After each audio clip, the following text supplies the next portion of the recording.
And it's funny, when we think about translation, it's about change. It's about all those things that are in some fashion uncomfortable to us.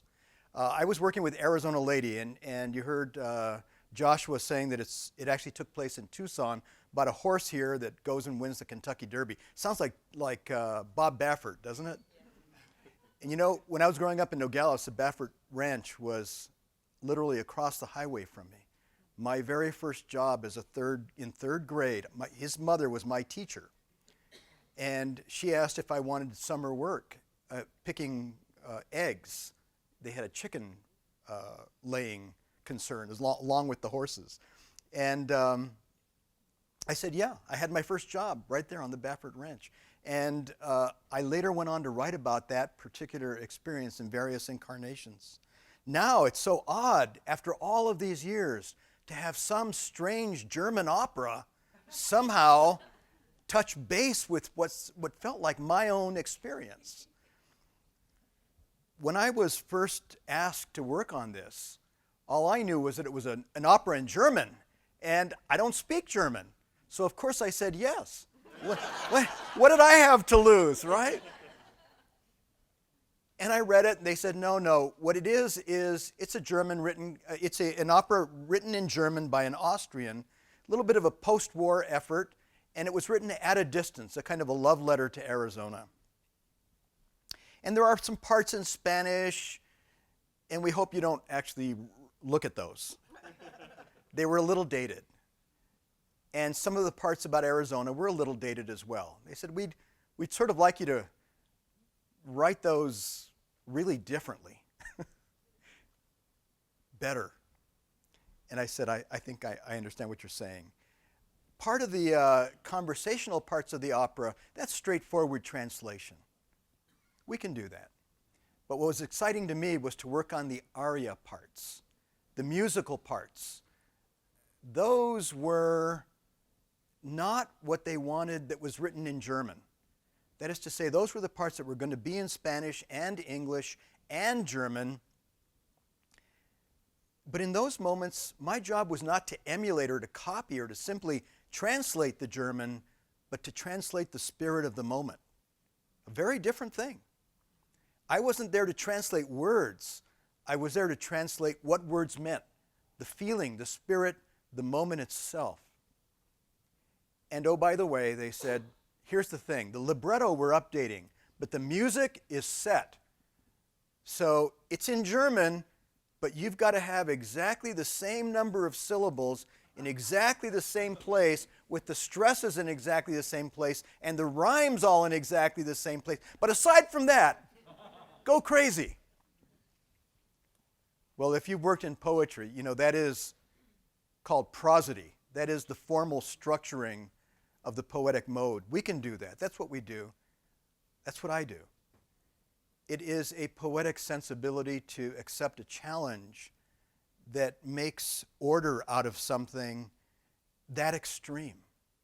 So when I started to work with those strictures, so many syllables, these rhymes, and these languages do not play well together. Had to be in English, in Spanish, echoing the German. It was pretty wild. I become obsessive about things like that, as so many of us do, and I threw myself into it. And now, as I've come to hear parts of it, I have to say it is thrilling. I might read my work, and somebody might read my work, but to hear the word sung loud, sustained, right, is new. It's new for me. It's something about our working process that was a lot of fun, I have to say. Kathy Kelly, the director, who is an opera singer herself and has a good command of English and Spanish, along with German and probably 1,000 other languages.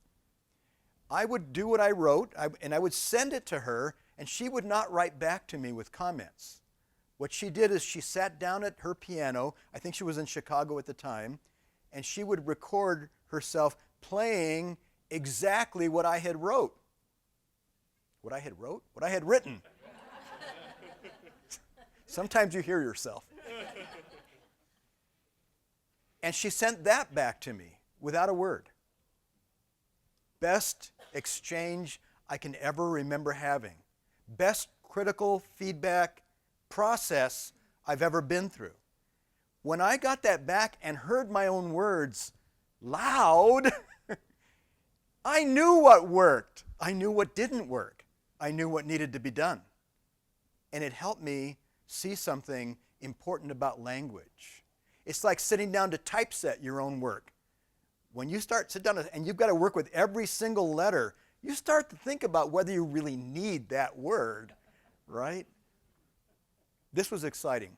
What was also exciting is in each moment, this was a light comic opera about Arizona, a lot of stereotypical sorts of things, as you would imagine. Hijinks ensue, language like that. But what was exciting for me as a writer is I was reminded of somebody like Gabriel Garcia Marquez writing Love in the Time of Cholera. In essence, a love story, which there have been centuries of. How can you have the audacity to write a new love story? But he did.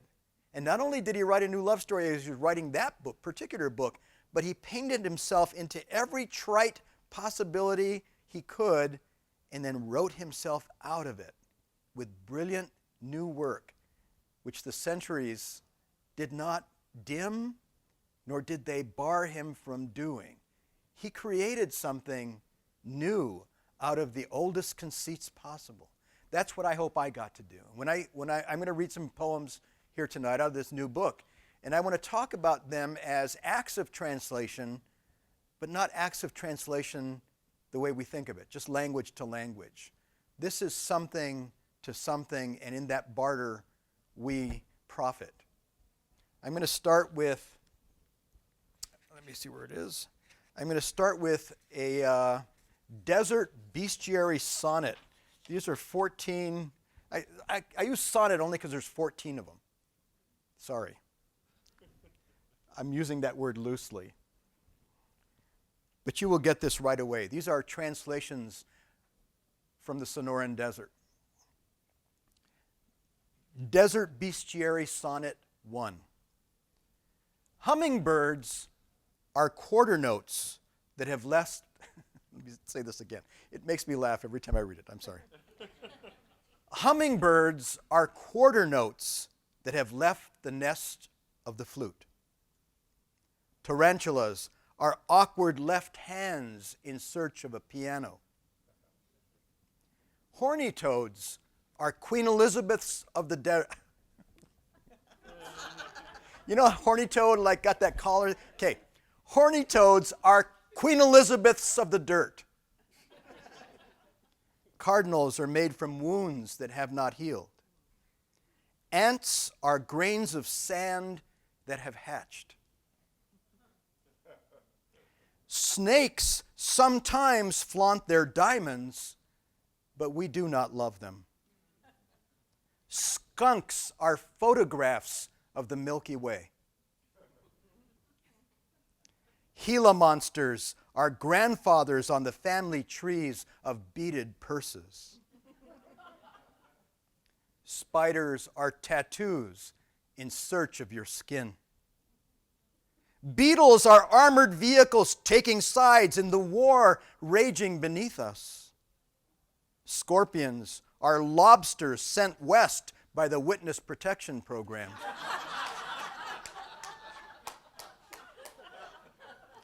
Cicadas wear goggles and make noise to warn us of the apocalypse. Coyotes baying at midnight are broken hearts with teeth. Prairie dogs at attention are the patient ears of the earth.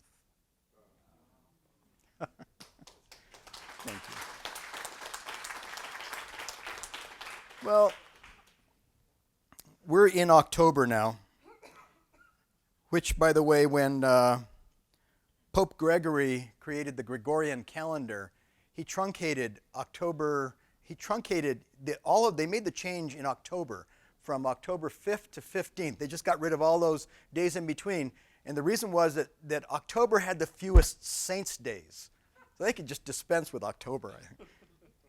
But we know here, end of October, beginning of November, we're going to hear the phrase Dia de los Muertos. I'd like to talk just a little bit about that. This is called November 2nd, which may be a surprise. November 2nd, Dia de los Muertos. 1. It is not simply the Day of the Dead, loud and parties. More quietly, it is the day of my dead, the day of your dead.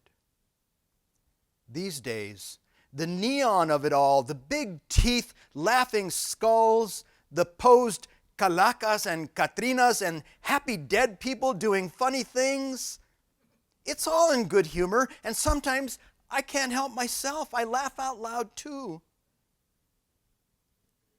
But I miss my father. My grandmother's been gone almost so long, I can't grab hold of her voice with my ears anymore. Not easily. My mother-in-law, she's still here, still in things packed in boxes, her laughter on videotape and in conversations. Our dog died several years ago, and I try to say his name whenever I leave the house. You take care of this house now, I say to him, the same way I always have, the way he knows.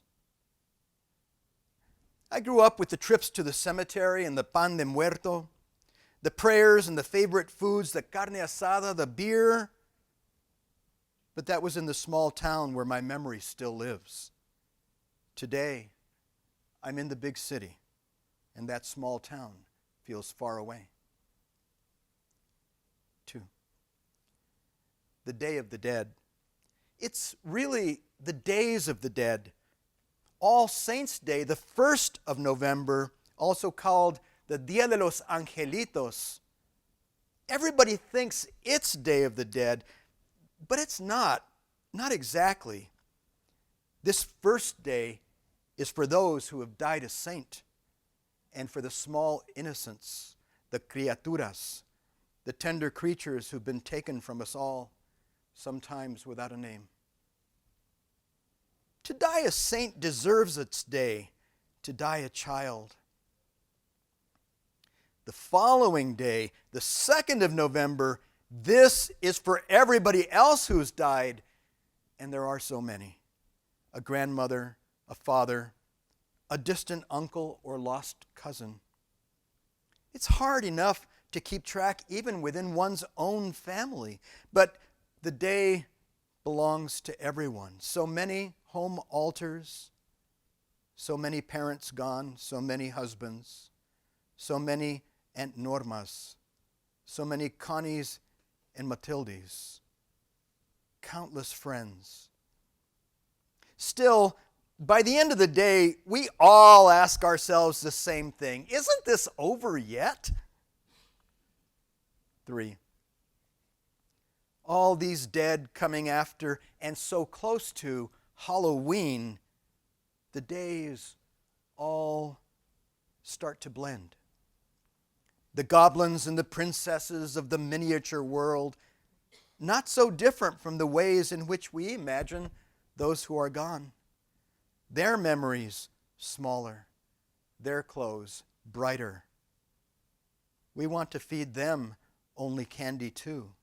So much candy that our own mouths will get hypnotized by the sweetness, our own eyes dazzled by the color, our noses by the smells the first cool breath of fall makes, a fire always burning somewhere out there.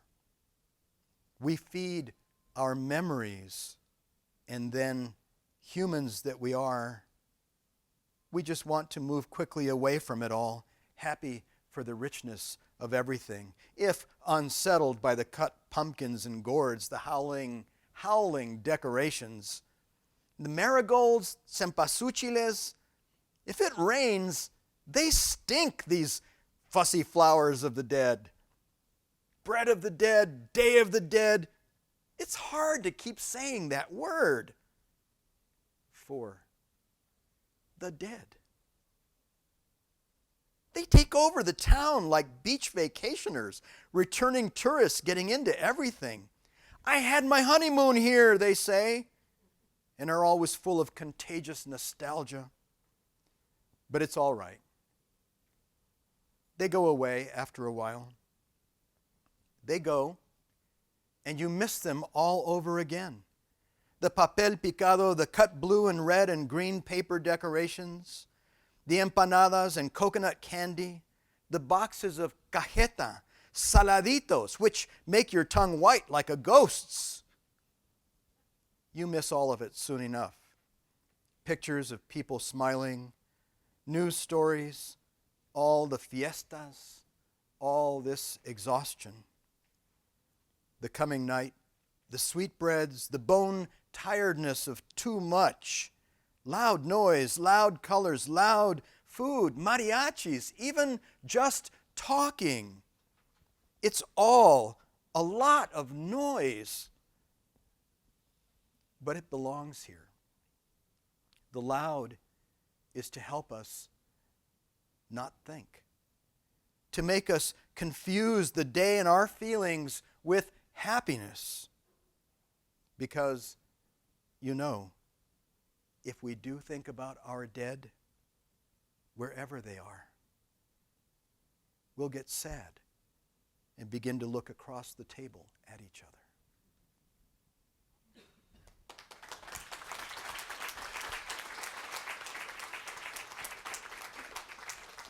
That's a cultural translation, right? It's taking something big and trying to come to terms with it, make it personal. Dia de los Muertos has lost track of that. We just use it for everything, and it's become marketing and advertising. Because if we have to stop and think about it, we know what it is. It's right in the title, right? Well, there are personal confusions as well, and sometimes they take very gentle form. Let me read this poem called Morning Just. A house finch and a cup of coffee. Me sitting at the table and looking through the window. They are something I see and something I taste at exactly the same moment. Perhaps, right then, the coffee and the bird are the same. I drink the small finch and see the coffee floating out into the horizon. It is morning, after all, and things are so easily confused, being still so close to dream. It's not the first time. Coffee and house finch, either way, the day has begun in song. If you're a coffee drinker.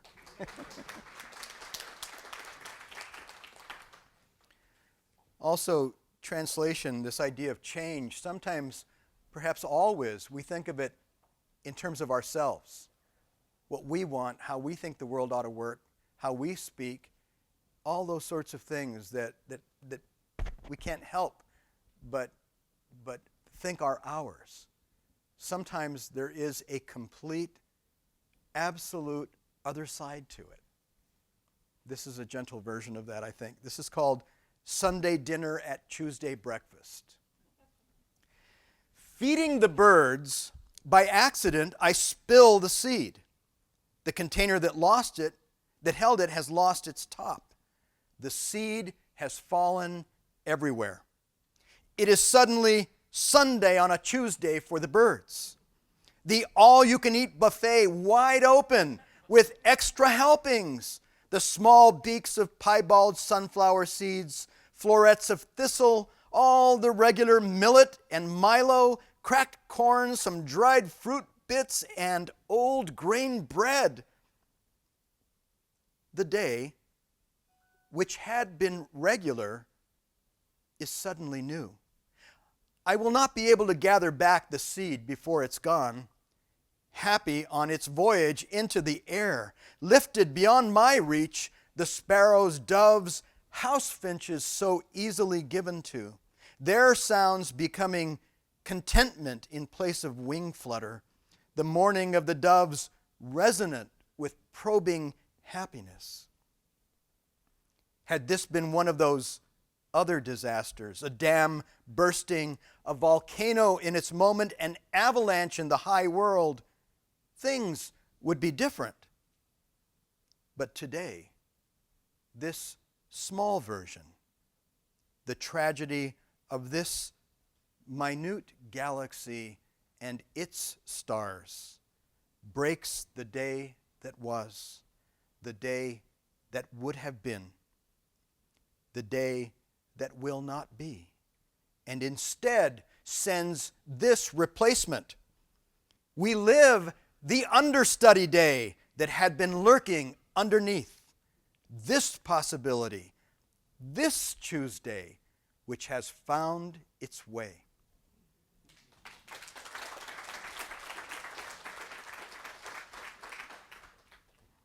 The birds, right? This was their point of view, not mine, but they won me over.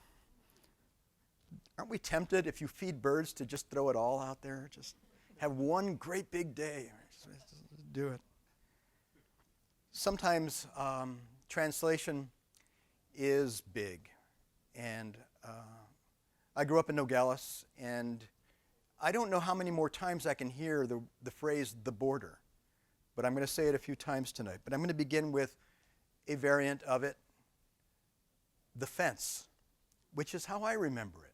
That's what we called it, right? La línea, the fence. This is a simple story at first, but it may not have a happy ending. At the border, in the 1930s, the International Boundary and Water Commission caused to be erected a barbed wire fence to keep Mexican cattle from entering the U.S. In those days, there was some concern these cattle might carry hoof and mouth disease. This was a straightforward way to solve the problems of the world. We wanted to stop disease, not people. And a simple rancher's fence was the answer. Instead, disease is what we created, so that we are the cattle now, and human beings are the sickness. In this new century, quickly getting older, we need the International Boundary and Water Commission to erect a barbed wire fence once again, perhaps that exact same one, to start over, to worry about cows. It was and still is a simple solution. Metal landing strip pieces, electronic sensors, helicopters, guns, infrared, tactical operations. In all of these, the old fence is hard to recognize.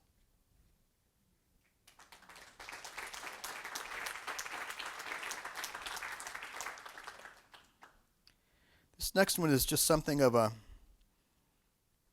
meditation similar to the animals. This is just a translation from one phrase, the border. And I'll just read it. The border, a double sonnet. The border is a line birds cannot see. The border is a beautiful piece of paper folded carelessly in half.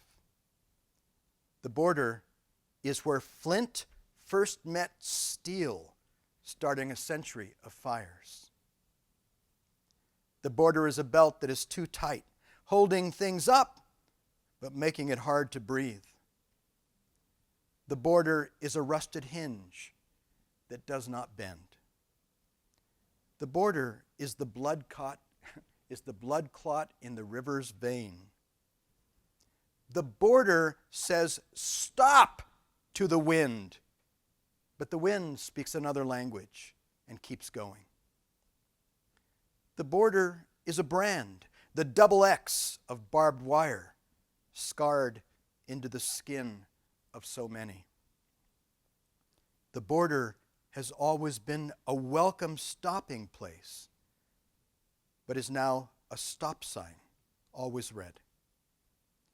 The border is a jump rope, still there even after the game has finished. The border is a real crack in an imaginary dam.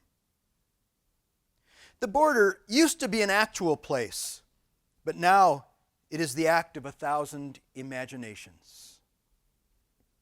The border, the word border sounds like order, but in this place they do not rhyme. The border is a handshake that becomes a squeezing contest. The border smells like cars at noon and wood smoke in the evening. The border is the place between two pages in a book where the spine is bent too far. The border is two men in love with the same woman. The border is an equation searching for an equal sign. The border is the location of the factory where lightning and thunder are made. The border is No-No the clown who can't make anyone laugh. The border is a locked door that has been promoted. The border is a moat, but without a castle on either side. The border has become Checkpoint Chale. The border is a place of plans constantly broken and repaired and broken. The border is mighty, but even the parting of the seas created a path, not a barrier. The border is a big, neat, clean, clear black line on a map that does not exist. The border is the line in new bifocals. Below, small things get bigger. Above, nothing changes. The border is a skunk with a white line down its back.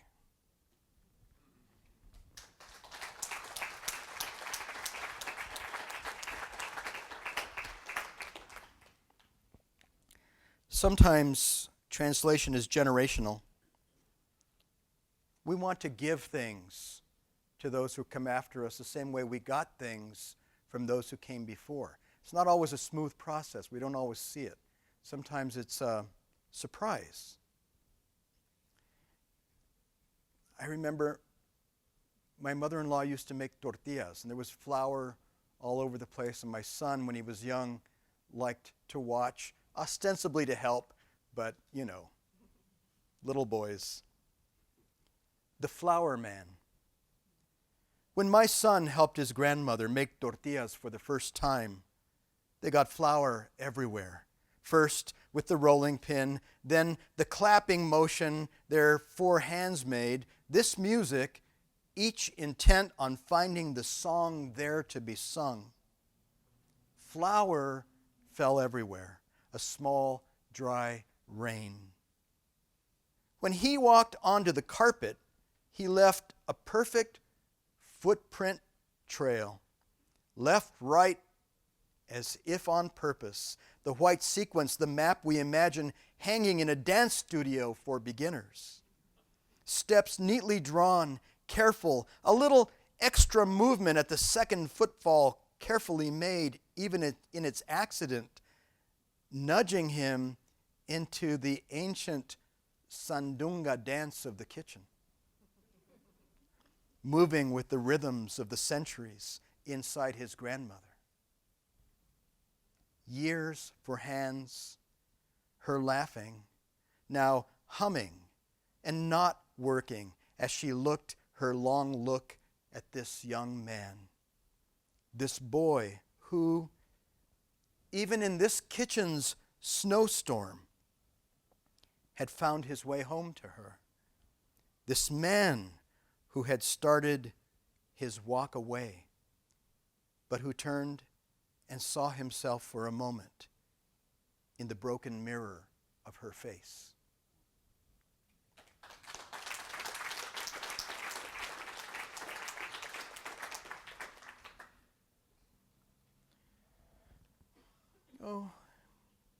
three more things.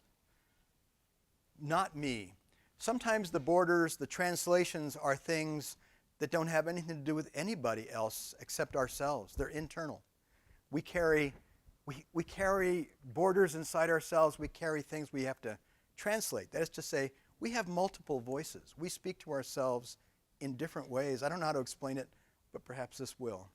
Called not me. Not me. Not anymore. I'm not the me who says I am.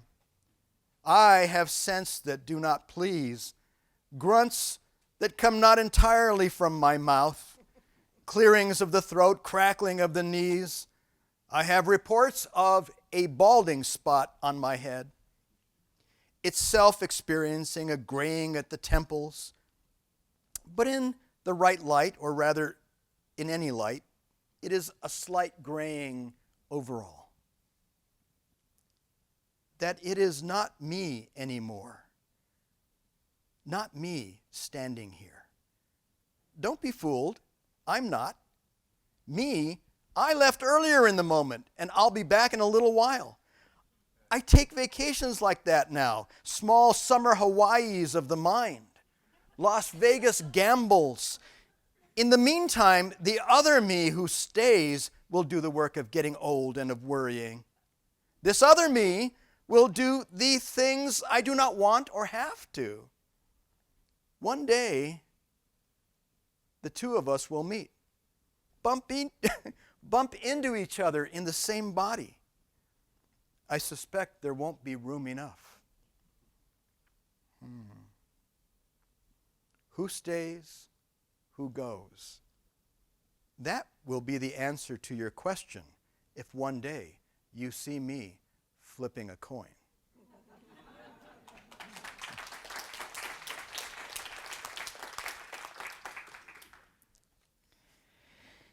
And I'll just read this one. Short stories. We are all short stories, though we want to be novels.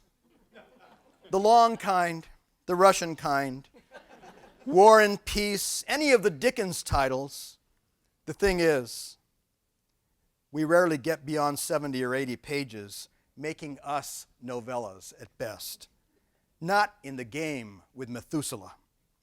Not living long enough to figure out the ending. Instead, having to settle for hoping we and the characters in our story will all get out of this mess alive. We don't. I don't mean to spoil the ending, but there you are.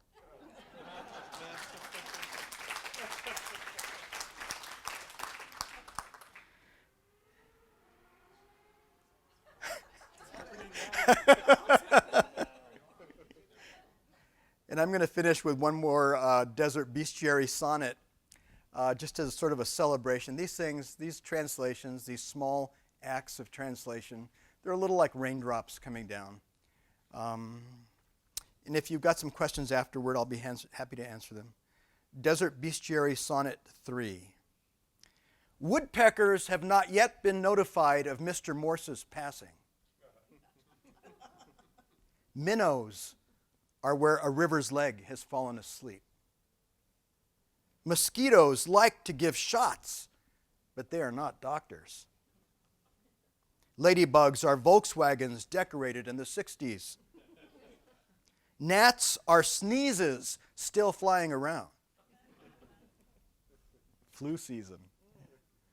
Caterpillars are hairy thumbs that have pulled themselves up from graves. Snails carry around the tourist seashell they got when they visited the ocean as kids. Worms are the pipes of the great underground city. Crickets tell the evening news in animal. Armadillos are potato bugs that went off to join the Marines. Centipedes are half a railroad track breaking away.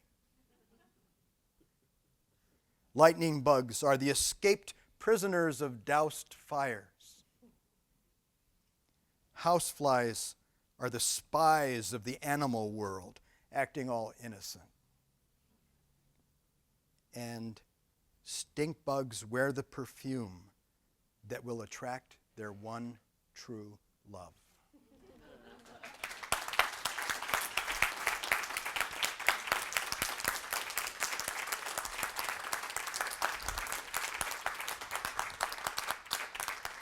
Well, thank you all. Anybody have any questions? Those are poems that I'm reading, that I've read tonight are from a small story about the sky, which has to do with fire, a very big part of Arizona's recent history. So that's a much longer poem. I hope you get a chance to read that, but I invite you to. Does anyone have a question?